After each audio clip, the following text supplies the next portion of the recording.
Welcome to EP Daily. Today on the show, Autobots and Decepticons continue their age-old battle in the rundown. Plus, Godzilla and other Japanese monsters go head-to-head in a new video game. And then we have a review of the Metroid-style indie game Axiom Verge. Also coming up, we catch up with the real Samus Aran with a look back at Metroid Prime. We have reviews of 3 different classics from Sega and much more today on EP Daily. Brought to you by EB Games. I'm your host, Victor Lucas, bringing you the latest in everything cool every single day. And if I could transform into anything, it would be the rundown. Here it is. Yet another big movie franchise is cashing in on the cinematic universe craze. Hasbro has announced that they plan to make several new Transformers movies, which will tell different stories that all take place in the same big screen universe.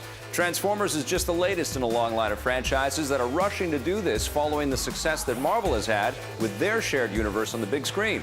There's no word yet on what any of the new Transformers movies will be about, but we do know that the next film will crush theaters in 2017. Michael Bay is expected to step down as director and only serve as producer this time around. Whatever. Gamers might be getting a follow-up to the survival horror game Alan Wake, but don't hold your breath.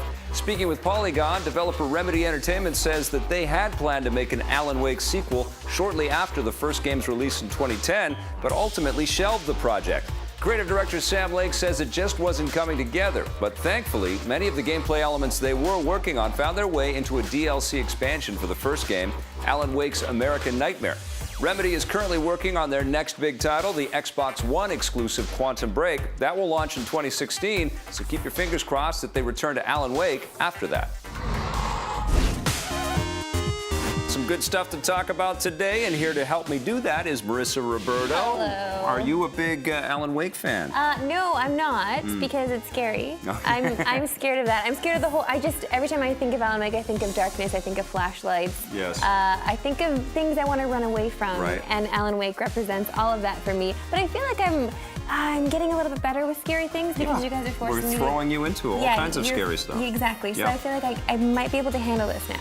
Yeah, it sounds like I think there's a desire to build us more at Remedy, but they've got some stuff to do. I think they're sort of floating this stuff out there on purpose. None of these moves are, not calculated. They want to see what the interest is on something like this. Sure. I would be happy to see more, especially on the Xbox One. That would be cool. Okay, But yeah. I want to see how Quantum Break does next year for us. Right, first. so let's wait for that Yeah. and see how that does, and then we'll do more Alan Wake and the flashlight and all that. Unfortunately, it looks like one thing that we cannot avoid, though, What? is a ton of Transformers movies headed our way. How does that? does this picture paint 1,000 words right there? Okay, it might be okay Yeah. if Michael Bay just goes away. I want him to just go away. I know he's producing this next one. Yeah, and I think that they're going to keep with the vein and the style of the cinematic Transformers because they've been so unbelievably successful. I mean, it's hard to discount all of the money that's being made Sure, there. and if they're selling toys, that's the overall goal here. Yeah, right? but I mean that's the cynical take on this. But I think that the toy lines and the different plot lines and the different interpretations of them haven't always meshed. I think most Transformers fans, the hardcores out there, are G1 fans. They love the old animated show. Yes. And Prime has been making some good noise as well recently. But this is scary stuff because if it's just a bunch of cheeseball Transformers 4-like movies, I'm it's going to scared drive that's what it's people gonna crazy. be. Yeah, I know. I wanted to go back to the old school for Yeah. sure. I think they owe fans that. I did like the first Transformers 1 movie. Sure, yeah. And I did like the third one. I did not like the second or the fourth one. And The first one was okay. I think the rest. But what's been amazing for me, because I wasn't really into the Transformers stuff when I was growing up, I actually did see the merit and the value, and I can see the scale of the universe and the reason why you would want to go there. I just want it to be done well. You used a word there that I love, which is scale, Yeah. and there is a large monster in this next story. Large in scale, it's Godzilla.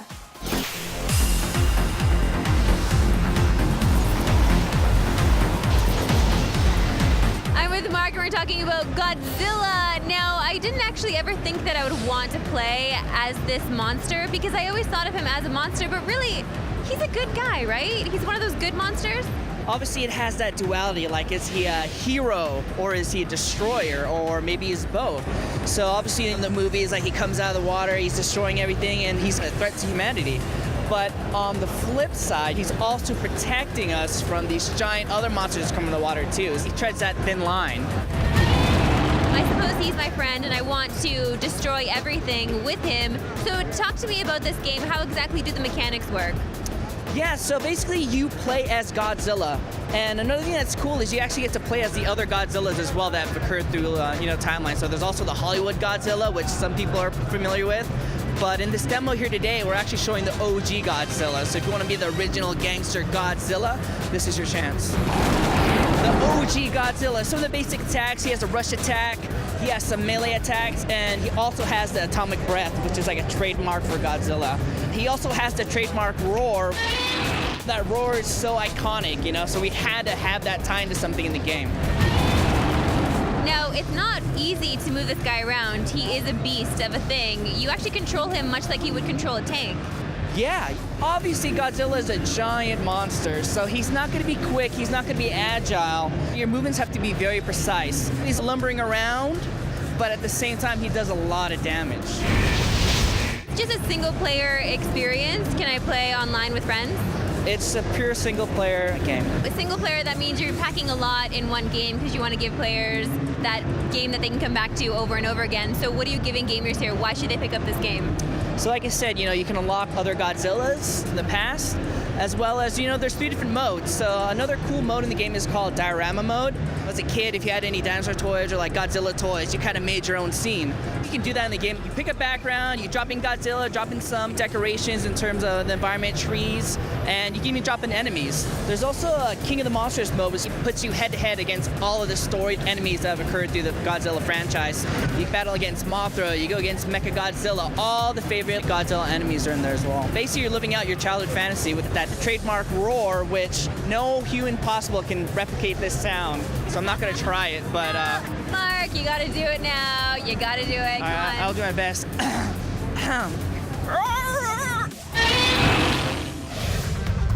Godzilla will be invading North America this summer. Don't go anywhere because after the break, we're Axiom verging. Oh, that sounds dangerous and a little pervy.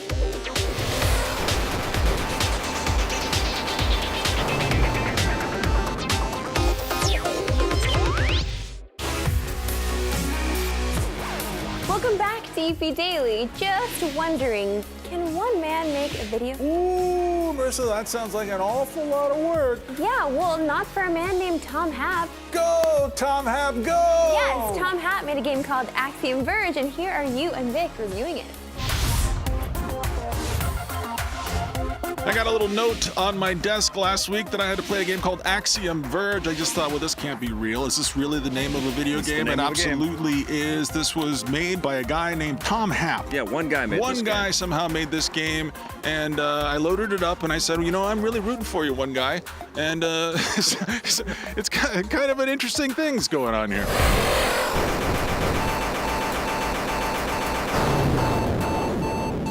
Well, it's Metroid. I mean, there's no getting around it. This guy obviously wanted a 2D Metroid. Nintendo isn't making any more than 2D Metroids. He said, I'm making a 2D Metroid. And it very much feels like a 2D Metroid, but with kind of modern day video game storytelling that's not in terms of tone, but similar to the way that the story gets told in Hotline Miami. You've got all these retro cut sequences with these hand-drawn art pieces that are going back and forth. And this guy gets thrust into this world that just goes to hell. He's got to shoot all of these squishy things. There's a lot of pieces of the map that are inaccessible until you achieve some kind of weapon upgrade or some kind of power up within the game. You can phase through walls at one point. And, it's one of those things that starts to keep unraveling for you and gets bigger and more complex and more difficult, but also incredibly addictive. Yeah, you know me, I've had a problem with these look-backs. We've had too many in the last couple of years, and I think there have been too many sort of tip-of-the-hat kind of gaming experiences, especially towards Castlevania and Metroid, for sure. Yeah. I'm always excited at first, like for the first 30 seconds when I'm like, oh, this is like Metroid. And then I'm just like, oh, it's not better than Metroid. No. I know this guy loves Metroid, and I'm proud that he got to exercise his love for Metroid. Yeah. but I just want to look forward. I'm tired of looking back. I know we need to honor our history, but you know, I've said it before on the show, it's not an interesting or new thing. This is really a nice piece of software. It's an interesting game. The creatures are sort of interesting, and working your way through the game, I like some of the sound effects. Some of the sound effects, you know, actually got caught in my head a little bit. And the music is incredible.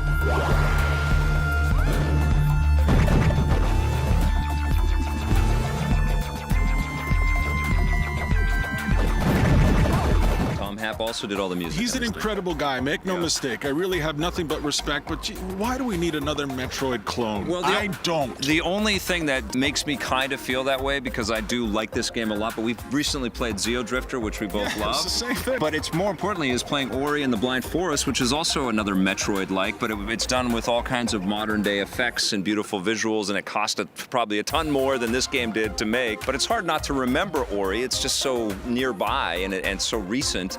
And so Axiom, I didn't enjoy as much as Ori, but I did really enjoy the game. I thought it was really elegantly designed. I liked the subtle kind of visual effects that were sort of harkening back to the 8-bit Nintendo days. Everything's in full HD and it looks really cool on the screen, but it's obviously using an 8-bit kind of look and art style, so much so that even the visual imperfections of the day are kind of recrafted for our HD screens. I like when the creatures explode and they pixelate and spread out across the screen. That's sort of an exciting visual. But I mean, that's the kind of thing you focus on when you're looking at a game that's obviously a Metroid homage or clone. Yeah. You're looking at little moments like that, and you're looking for things to appreciate. But I mean, I want to get into something. I really want to get into something right now. We have these super powerful consoles in our living room. You can buy this for your PlayStation 4. It'll look great on your living room on your huge screen TV. But you know, you've already played games like this before. Maybe they weren't better. Maybe some were better. Maybe some were worse. But you've already done this. Let's move on to something new. What do you say? What are you going to give Axiom Verge? I'm going to give it a 6.5. All right, it gets a 7.5 from me. See, Brian Provinciano, you're not the only sheriff in town. Wait, okay. Brian made Retro City Rampage, of course. Duh, everyone knows that already, am I right? You're stupid. You're stupid! And listen, obviously Tom Happ was influenced by the Metroid series. Here's Vic and Tommy with a classic Metroid review. Tommy. Metroid Prime, the long-awaited Metroid Prime for the GameCube. What'd you think of this one?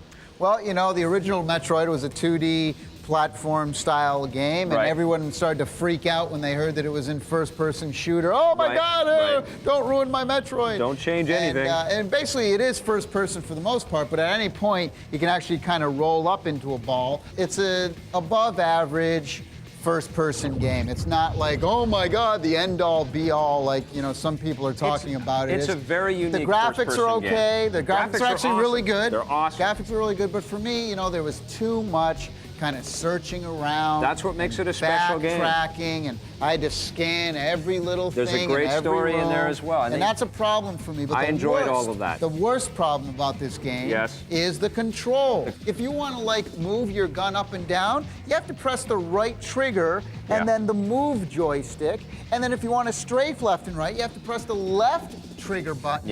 And then the joystick. So there's no way to actually even move or strafe and have your gun look up and down. You're constantly it's being surprised by enemies. You're constantly fighting with the control. I also can't believe that there was no multiplayer in this game. I mean, I think the level design and the enemies and all the different weapons and the visors and all the effects in this game are incredible. I would have loved to have been able to play this at least in, you know, 2-player split screen or something like that. I know Metroid's always been a 1-player game, but if you're going to build worlds like this, isn't it a good idea to allow a couple of people to play inside of this game? It would have added so much longevity to this game. But it kind of makes up for that with the Link capabilities to the Game Boy Advance and the enhancements that creates. I'm giving it a 9 out of 10. I'm giving it a 7.5. A little behind-the-scenes trivia for you. After the shoot, Vic bought Tommy a leather jacket, and Tommy tried to beat Vic up. Oh man, that's Vic That and is Tommy Vic and Tommy. through and through. But listen, after the break, we've got some Sega classics in 3D. Woo!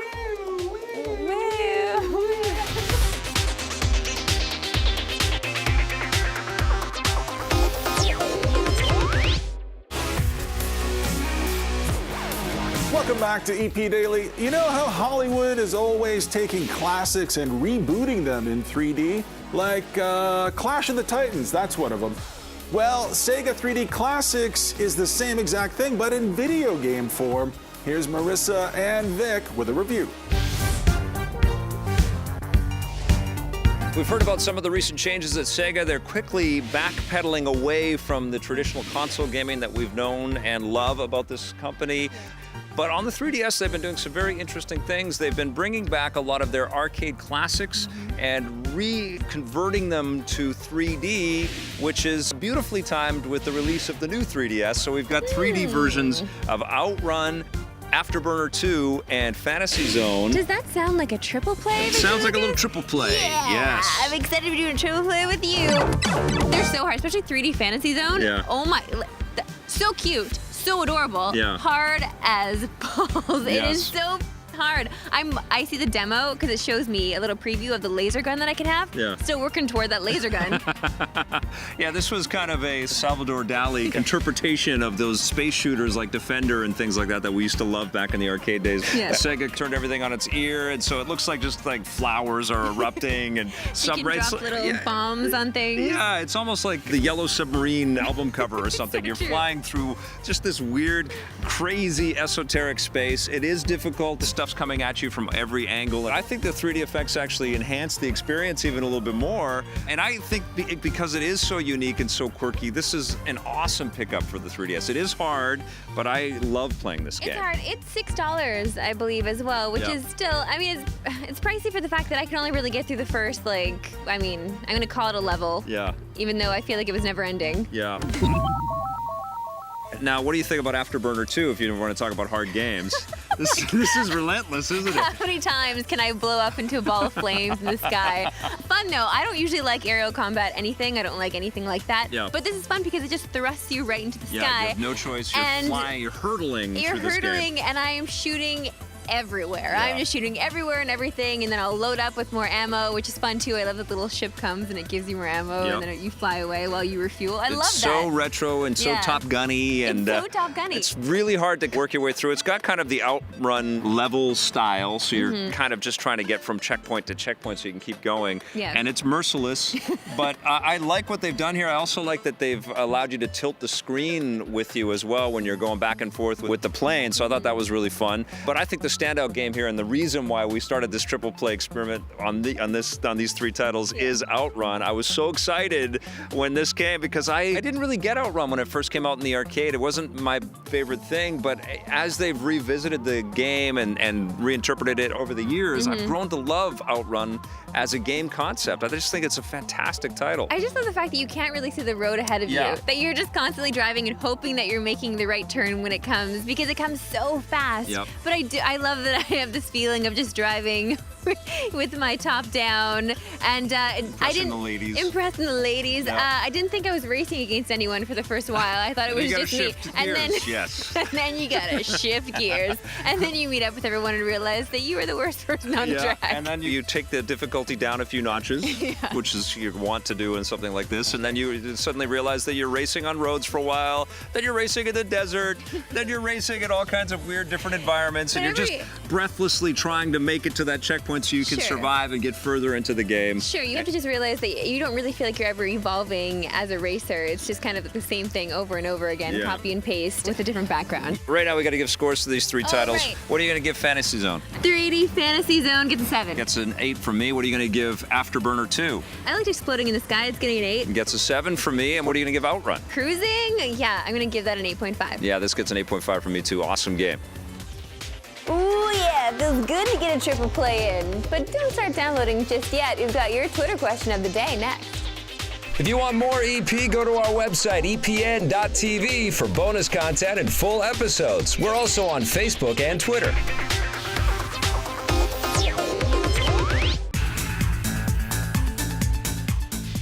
Welcome back to EP Daily. It's time now for the best part of today's show and every show. It is the Twitter question of the day. This one comes from our friend Kyle Chenard. Hi, Kyle.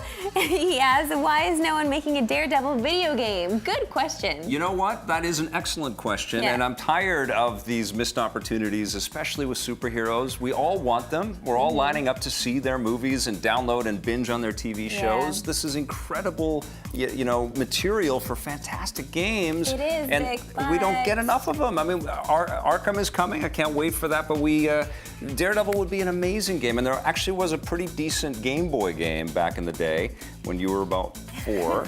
And I enjoyed that game quite a bit. But then you think of the Daredevil aspect. How could you play as Daredevil? You would have to see the world on fire around you to make it real. You have radar vision or something like that, and right. you bounce around. That'd be incredible to put yourself in the shoes of a character. Like, he's incredibly acrobatic and athletic. It'd be so fun. All right, but we've been disappointed with a lot of superhero I know. games, so I'd rather Game just companies, leave this where it is and Make not better video games about superheroes, please. All right, the show is done though. All right, we gotta say goodbye. Yes, we do. But you can watch all of our reviews and ramblings and full episodes at EPN.tv. We're gonna leave you now with something happening in our next episode of EP Daily, a look at Russell Crowe's latest, The Water Diviner. Thanks for watching. Bye. EP would like to thank its sponsors, Nintendo, Xbox. EP's mobile coverage is brought to you by Gameloft, makers of Dragon Mania Legends, which you can play for free right now. You can find water, but you can't even find your own children. The Water Diviner is the story of Joshua Connor. He's an Australian farmer. He has 3 sons, and they go off to war, and they don't come back. The grief of that situation drives his wife to craziness, to madness, and she ends up killing herself. So Joshua is left with nothing. He makes a graveside promise to his wife, but he'll go to the battlefields and try his best to retrieve the bones of his sons and bring them home and bury them next to her. Your guidebook is out of date. I didn't come here to sightsee. I'm on my way to Gallipoli. There's nothing there but ghosts. You walk off your farm, you turn up in this place of horrors, and for what? My sons were all killed in one day. I can find them. Maybe we could help him.